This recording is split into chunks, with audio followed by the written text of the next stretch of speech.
Kung kayo po mga bossing ko ay masipag, matyaga at lagi ka pa rin walang pera, abay mapapaisip ka talaga anong problema sa inyo at bakit ganon. Ngayon po mga bossing ko, ako po may tuturo sa inyo.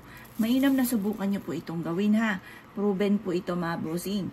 At kayo mismo ay maa-amaze sa dami ng mga blessing na darating. At hindi lang ito tungkol sa usapin ng pera. Tungkol din ito mga bossing ko sa usapin ng pantaboy ng mga kamalasan. Proven po ito mga bossing ko na napakaswerte. Ang gagawin nyo lamang mga bossing ko, bumili ka ng isang plastic na ganito. Parang 10 piso ata isang ganito mga bossing ko. Ngayon pa mga bossing ko, eto na po yan, yung siling labuyo. Ang pula ay nagtataboy ng malas. At yan po mga bossing ko, yung anghang po niyan, kaya napakaswerte na meron kang ganito, maging tunay na halaman sa inyo pong garden. Maswerte kasi mga bossing ko ang sili. Kasi bukod sa siya po ay berde, green is for money and for kalusugan. Siya po ay kulay pula, nagtataboy ng malas at nag-a-attract ng swerte.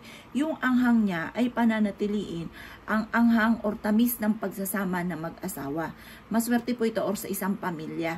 Kung parang lagi nagkakaroon ng pagtatalo sa loob ng inyong tahanan, ang anak ninyo pasaway, ang karelasyon ay nanlalamig na sa inyo, ganoon din pasaway din, may mga bisyo na hindi maiwasan, matigas ang ulo, subukan nyo po ito.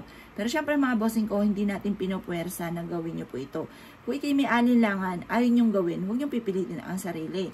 Kasi dapat, ang lahat ng mga pampaswerte, yung naniniwala ka at gusto nyo po siyang gawin mga boss. Ngayon po mga bossing ko, ito yung ating sili.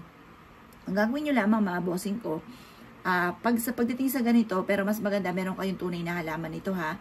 Ngayon po, kumuha kayo ng isang malinis na papel. Sa malinis na papel, mga bossing ko, ay isusulat nyo ang lahat ng gusto ninyo na maganap sa buhay ninyo. Yan, mga boss. Halimbawa po, yan, dito muna siya. Halimbawa, mga bossing ko, mag-wish ka muna. Sabihin nyo po muna dito ang inyong tunay na pangalan at ipilido. At pagkatapos, kung ano yung hinanain nyo sa buhay, sabihin nyo po dito.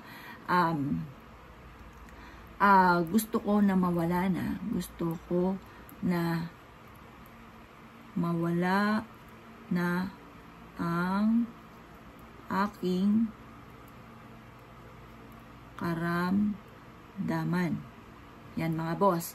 Pwede na karamdaman. Or kaya, matigil na ang pagtatalo sa loob ng bahay namin. Or kaya, hindi na ako mauubusan ng pera. Ganyan po yung mga pag-wish ha. Pagkatapos ito mga bossing ko, o kaya, makakabayad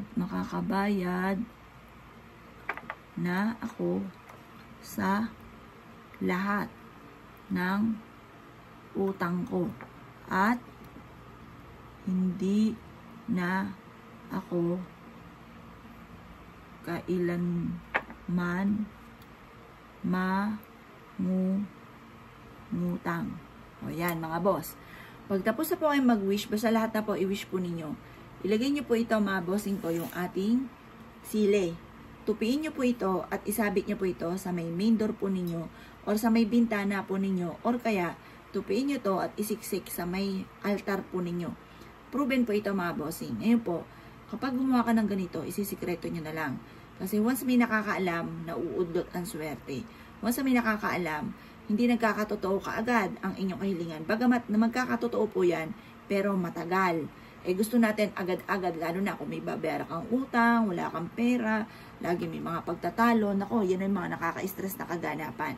Ngayon, kung ikinaniniwala at nais po itong gawin, subukan nyo na po ito. At huwag ka naman patumpik-tumpik pa. Proven po ito na napakaswerte. Kaya kung ikinaniniwala, ay siya. Good luck po sa inyo po lahat!